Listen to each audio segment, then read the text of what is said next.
Over the last few videos I've been building an advent calendar village for my daughter, pieced together from forgotten craft supplies, reclaimed card and those hoarded little roofs that have been waiting years for their moment. 24 tiny houses, 24 hidden surprises and all topped with homemade faux snow. Over time I've quietly gathered odd bits and bobs, 3D prints, leftover laser cut windows and doors and all those "I'm sure I'll use that one day" pieces that somehow never leave the cupboard. This time I'm building 2 Tolkien-inspired homes, one Elven and one Hobbit, because, well, it's me and I simply had to. For the Elven build I started with an ornate 3D printed archway. Door, window, mysterious elven entrance. I decided it could be all 3. I paired it with 2 leftover laser cut windows from my Christmas Hogwarts build and a long forgotten round roof from the Hoard. The tower itself was made from a humble porridge oats box, transformed into a cardboard cylinder.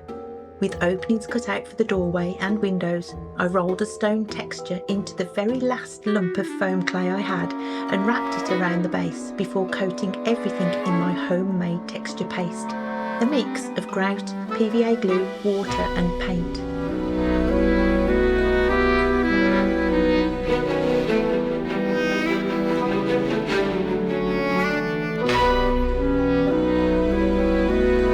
Once dry, I painted each stone individually in complementary browns, tans and greys, which is always fiddly but oddly satisfying.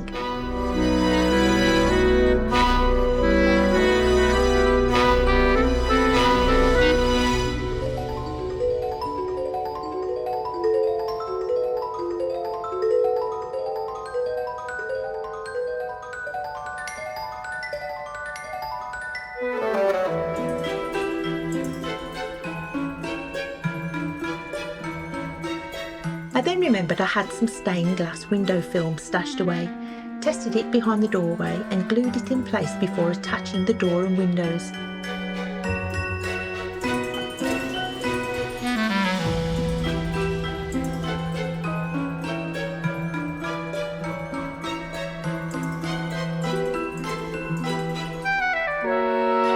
A final coat of Mod Podge sealed everything in.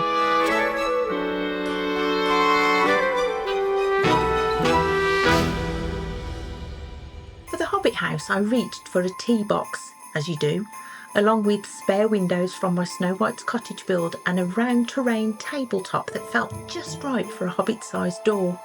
I reshaped the roof opening to give it a gentle curve and built a new rounded roof from another cereal box.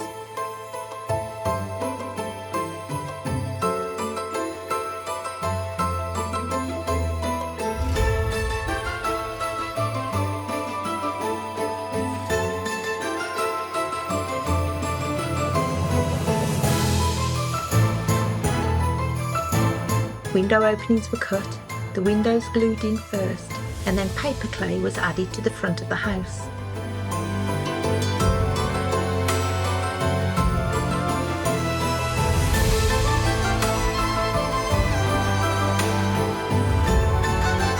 I knew this roof would be snow covered for now, so I left it plain.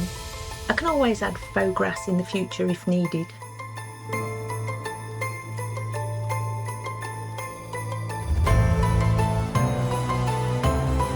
To add some character I wanted the bricks around the doorway. I found a glass that was the perfect diameter, pressed it into place and carved bricks around the rim, which was very closely supervised and approved by my cat Scotty.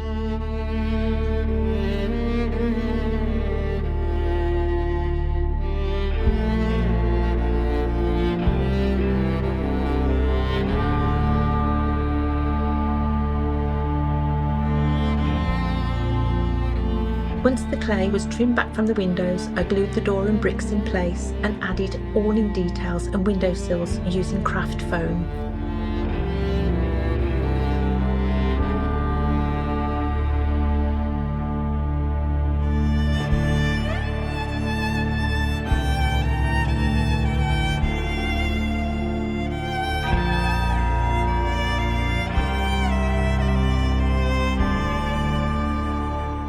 front was finished with a coat of tan texture paste, while the bricks were painted to look like aged and weathered in reddy browns, blacks and tan.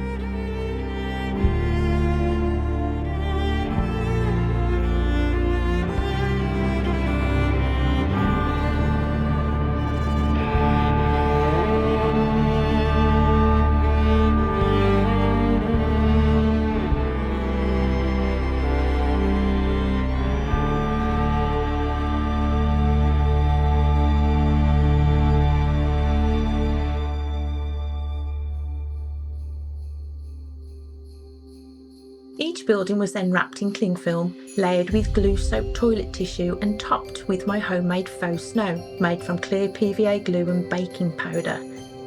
There was a slight dramatic fizzing stage where I wasn't entirely convinced it was going to behave, but after wringing out a lot of moisture, it settled into a light, flexible texture that looked convincingly like snow.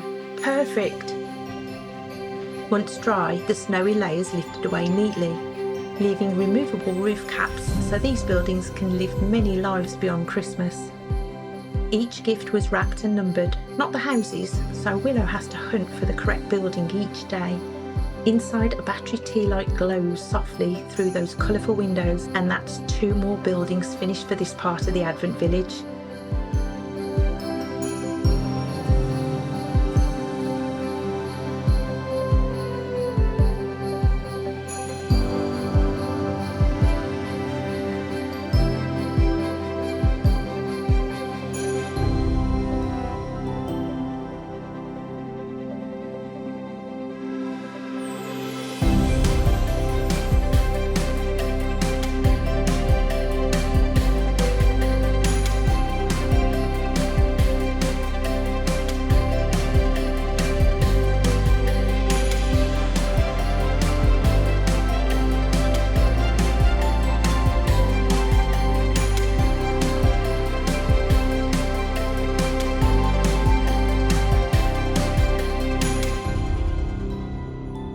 Just one more set of builds to go.